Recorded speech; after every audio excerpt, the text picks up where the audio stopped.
Hello friends, welcome to Kalai trends.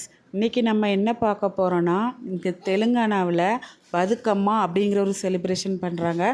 அதாவது அது வேற ஒன்றும் இல்லை, நம்ம இடங்களில் நம்ம நவராத்திரின்னு பண்ணுறோம் இல்லையா தமிழ்நாட்டில், அதே தான் இவங்க பதுக்கம்மா அப்படிங்கிற பேரில் கொண்டாடுறாங்க. நானும் என்னடா வீட்டிலேருந்து வெளியில் பார்க்கும்போது என்னடா சவுண்டு நல்லா ஹெவியாக இருக்கே, சரி என்னதான் அங்கே நடக்குதுன்னு சொல்லி போய் பார்ப்போம் அப்படின்னு சொல்லி பார்த்தா, அங்கே இந்த மாதிரி நல்ல பெருசாக செலிப்ரேட் பண்ணிகிட்டு இருந்தாங்க. ஸோ இன்றைக்கி அமாவாசை, இன்றைக்கி செப்டம்பர் 21. இன்றைக்கி ஃபஸ்ட் நாள் அவங்களுக்கு, இன்றைக்கி தான் ஃபஸ்ட் நாள் ஸ்டார்ட் ஆகுது, இன்றைக்கி ஃபஸ்ட் டே அப்படின்ட்டு அவங்க வித்தியாசமாக பண்ணியிருந்தாங்க. பூவு, அதாவது நம்ம ஓணம் பண்டிகைக்கு பூவெல்லாம் வச்சு அலங்காரம் பண்ணுவோம் இல்லையா, கோலம் போட்டு, இவங்க பூவாலே ஒரு பெரிய, அது என்ன சொல்கிறது, பெரிய கலசம் மாதிரி பூவாலே ரெடி பண்ணி அந்த பூவை நடுவில் வச்சு அதை சுற்றி தாண்டியாட்டம் ஆடுறாங்க.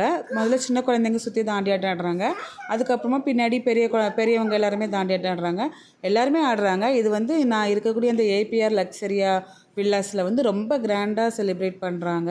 ஸோ நான் போயிட்டு வீடியோஸ்லாம் எடுத்தேன். என்னையும் ஆட கூப்பிட்டாங்க. பட் எனக்கு ஃபஸ்ட்டே இந்தளவுக்கு செலிப்ரேஷன் பெருசாக இருக்குங்கிறது தெரியல. நான் அதனால் அதுக்கேற்ற மாதிரி நான் கிளம்பலை. ஸோ நான் சிம்பிளாக தான் போனேன். அதனால் நான் வீடியோஸ் மட்டும் எடுத்துகிட்டு வந்தேன். ஆனால் நல்லா இருந்தது. இவங்க நம்ம பண்ணுற கொலு பூஜை பண்ணுறோம் இல்லையா, அது மாதிரி இவங்க அந்த 9 நாளும் அந்த பதுக்கம்மா அப்படின்ட்டு 9 நாளும் அந்த பூவை வச்சு ஒவ்வொரு விதமாக கலசம் ரெடி பண்ணி இவங்க சாமி கும்பிட்றாங்க. நல்லா இருந்தது பார்க்குறதுக்கு. தாண்டியாட்டமும் அழகாக இருந்தது. இதில் என்ன ஒன்றுனா, தமிழ் பாட்டும் போட்டு ஆடினாங்க. தாண்டியாட்டத்துக்கு தமிழ் பாட்டு அண்டு தெலுங்கு பாட்டு ரெண்டுமே மிக்ஸ் பண்ணி ஆடினாங்க. பார்க்குறதுக்கே ரொம்ப அழகாக இருந்தது. இந்த வீடியோவில் கடைசி எண்டில் ஒரு தொட்டி மாதிரி கட்டி அதில் பூவெல்லாம் வச்சுருப்பாங்க. அதுதான் இவங்களோட செலிப்ரேஷன் பதுக்கம்மா அப்படிங்கிறது. அது மட்டும் இல்லாமல் இங்கே எல்லா ஸ்கூலு, காலேஜ் எல்லா இடத்துக்குமே 15 டேஸ் லீவு விட்டுட்டாங்க. ஃபஸ்ட்டே சொன்னாங்க இந்த மாதிரி நவராத்திரி ஸ்டார்ட் பண்ணும்போது இங்கே 10 நாளுமே லீவு தானே. ஆனால் நம்ம தமிழ்நாட்டில் 10 நாள் லீவு கிடையாது. கடைசியாக சரஸ்வதி பூஜை அண்ட் விஜயதசமி இந்த 2க்கும் லீவு வரும். ஆனால் இவங்க 10 நாளுமே லீவு தான் அப்படின்னாங்க. அப்போ நானும் என்னடா 10 நாள் லீவா, தசரா லீவு அப்படின்னு சொல்லிட்டு இங்கே விடுறாங்க, 10 நாளும் லீவ் விடுறாங்களான்னு பார்த்தா இங்கே அந்தளவுக்கு செலிப்ரேட் பண்ணுறாங்க. ரொம்ப ரொம்ப கிராண்டாக, ரொம்ப பெருசாக செலிப்ரேட் பண்ணுறாங்க. அதனால தான் ஸ்கூல், காலேஜ், ஆஃபீஸ் கொண்டு ஒரு சில ஆஃபீஸ் கூட 10 நாளுமே லீவு அப்படிங்கிற மாதிரி தான் கொடுத்துருக்காங்க. ஸோ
இதுதான் இவங்க வந்து ஒரு சின்ன ஸ்விம்மிங் பூல் மாதிரி ரெடி பண்ணி அதுக்குள்ளே அந்த பூவெல்லாம் கொண்டு போடுறாங்க.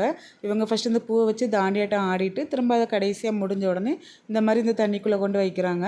இதுதான் இவங்களோட செலிப்ரேஷன். ஓகே, நாளையிலேருந்து நம்மளோட கொலு வீடியோ வரப்போகுது. எல்லோரும் அவளோட காத்திருங்க. ஆனால் ரொம்ப சிம்பிளாக தான் இருக்கும், இப்போ ரொம்ப கிராண்டாக இல்லை. ஓகே ஃப்ரெண்ட்ஸ், லைக் பண்ணுங்கள், ஷேர் பண்ணுங்கள். பாய்.